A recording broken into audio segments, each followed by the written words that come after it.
Guys আমাকে hacker মারে না কেন? যদিও এটা টিমমেট বলতেছিল, কারণ এই ম্যাচে আসছিল একটা হ্যাকার যে কিনা আমার সব টিমমেটকে মারতেছিল কিন্তু আমাকে মারতেছিল না। চলেন কাহিনীটা শুরু থেকে বলি।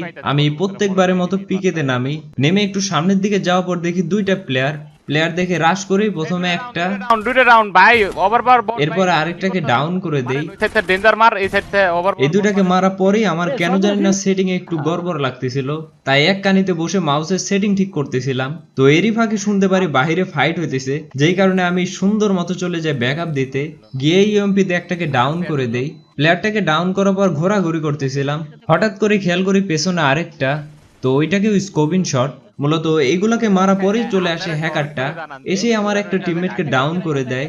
এরপর আরে ওই ওয়ালের ভিতর দিয়ে মারছে পুরা এই পার থেকে ওই পার, লরে মারার নাকি? কিন্তু ওর হেড গায়ে মারতে পারে না, কিন্তু ওর গায়ে হেড মারতে পারে না, হেড ওর মারতে গায়ে পারে কি না। শক্তি লাগে আছে যে ওরে মারা পারে না?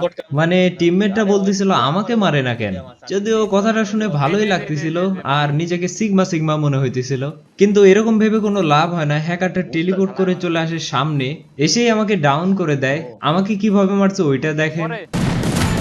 তো ওইটা তো দেখলেন। এখন হ্যাকার যেহেতু মারছে, অবশ্যই আমারও হ্যাকারকে একবার হলেও মারা উচিত। শেষবারের মতো টিমমেটের কাছে রিভাইভ পাই, আর সবাই মিলে দোয়া করতেছিল যাতে ঠিকঠাক ভাবে মাটিতে নামতে পারে। এই হ্যাকারে মাইরা দিল, হ্যাকারে মাইরা দিল বাইচা। মানে তারা কেউ নামতে পারলো না, অথচ আমি নামছি।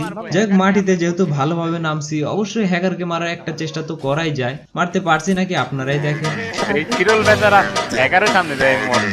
সময় ঠিক নাই। ওই যে হ্যাকার